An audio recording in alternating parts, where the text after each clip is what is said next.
കുഴപ്പമില്ല, നല്ലായിരുന്നു. നല്ല കോമഡിയായിരുന്നു. എൻജോയ്. കോമഡി ഒക്കെ നല്ല വർക്കൗട്ട് ആവുന്നുണ്ട്. എൻഡിങ് കുറച്ച് അബ്രപ്റ്റ് ആയിട്ട് തോന്നുന്നു. കൊള്ളായിരുന്നു. നല്ല കോമഡിയായിരുന്നു. പടം കൊള്ളാം, സൂപ്പറായിരിക്കുന്നു. കോമഡി കൊള്ളാം, നല്ല 2 പാർട്ടായിട്ടാണ് എടുത്തിരിക്കുന്നത്. കൊള്ളാം, അടിപൊളി. പിന്നെ അത്രയും പോരാ, അത്ര ആയിട്ടില്ല. അത് ഭയങ്കര ഒരു ഇതായിട്ടാണ് പോകുന്നത്. ഒരു പ്രാവശ്യം കണ്ടിരിക്കാം, അത്രയുള്ള രീതിയിലേ ഉള്ളൂ. ആട് 2 അത്രയും അടിപൊളിയല്ല. അല്ല, ആട് 2 ആണ് ബെസ്റ്റ്. അടിപൊളി പടമാണ്. പാർട്ട് 2 വേണ്ടി വെയിറ്റ് ചെയ്യാണ്. നെഗറ്റീവ് ഒന്നുമില്ല. ഇത് ടൈം ട്രാവൽ അല്ല, ഓൾറെഡി പറഞ്ഞ കാര്യങ്ങളല്ലേ. അപ്പം പടം നൈസാണ്, കുഴപ്പമില്ല. 2 വേണ്ടി വെയിറ്റ് ചെയ്യുന്നു. നല്ല പടം.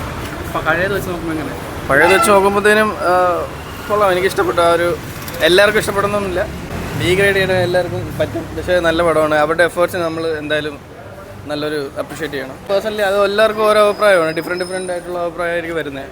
സോ എനിക്കുള്ള അഭിപ്രായം ഞാൻ പറഞ്ഞു. It's good. ആക്ച്വലി നല്ല എൻ്റർടൈനിങ് ആണ്.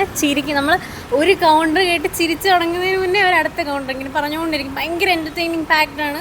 എല്ലാവരും തിയേറ്ററിൽ തന്നെ കാണണ്ടല്ലേ, തിയേറ്ററിൽ വാച്ചാണ്. ആൻഡ് എനിക്ക് ഒന്ന് ഹൈപ്പിന് വേർത്തായിട്ട് വന്നിട്ടുണ്ട്. അത് വീട്ടിലായിട്ടും ചെയ്തു. ആട് 2 ഇത് ഒന്നാമത്തെ കാര്യം, ഇത് ഭയങ്കര ഒത്തിരി എലമെൻറ്റ്സ് ഉള്ള മൂവിയാണ്. ആട് 2 ആയിട്ട് കമ്പയർ ചെയ്യുകയാണെങ്കിൽ ഇത് ആക്ച്വലി എലമെൻറ്റ്സ് വെച്ചിട്ട് പാക്ഡ് ആണ്. ഒരുപാട് ഡീറ്റെയിൽസ്, ഒരുപാട് കാര്യങ്ങളുണ്ട് ഇതിനകത്ത്. അത് കണ്ടാലേ നിങ്ങൾക്ക് മനസ്സിലാവുള്ളൂ.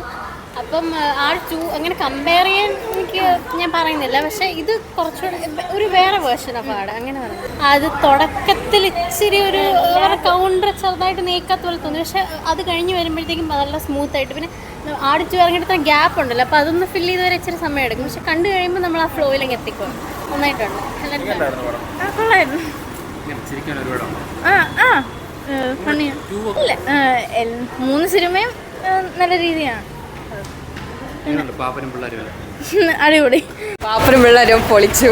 അടുത്തത് എന്താണ് നിങ്ങൾ ട്വിസ്റ്റിൽ ഇറങ്ങിയ ഒരു മൊമെൻ്റ് കാര്യം എന്താ പറയാൻ, നമ്മൾ ആസ് യൂഷ്വൽ അടിപൊളിയായിരിക്കുമെന്ന് ചിന്തിച്ചിട്ടാണ് ഞാൻ വന്നത്. അതൊക്കെ മേലെ കൊണ്ടുവന്നിട്ടുണ്ട്. ഒരു ടൈം ട്രാവൽ ചെയ്തിട്ട് ആ ഒരു മൂഡിലാണ് ഫുൾ പടം പോയിരിക്കുന്നത്. എനിക്ക് സിനിമാറ്റോഗ്രാഫി അഖിൽ ജോർ ഹാറ്റ്സ് ഓഫ്, അടിപൊളിയുണ്ട്. എല്ലാ ഫ്രെയിംസും മേക്കിംഗ് കൊണ്ട് ആ ഒരു ഇത്രയും ഇയേഴ്സ് ആയില്ല, അതിൻ്റെ ഒരു ഡിഫറൻസ് നമുക്ക് കാണാനുണ്ട്. പിന്നെ സബ്ജക്റ്റ് ആയാലും ആ ഒരു ട്വിസ്റ്റ് ആൻഡ് ചേഞ്ചൊക്കെയും ഭയങ്കര കോമഡി എൻ്റർടൈനിങ് ആയിട്ട് തന്നെ കൊണ്ടുവന്നിട്ടുണ്ട്.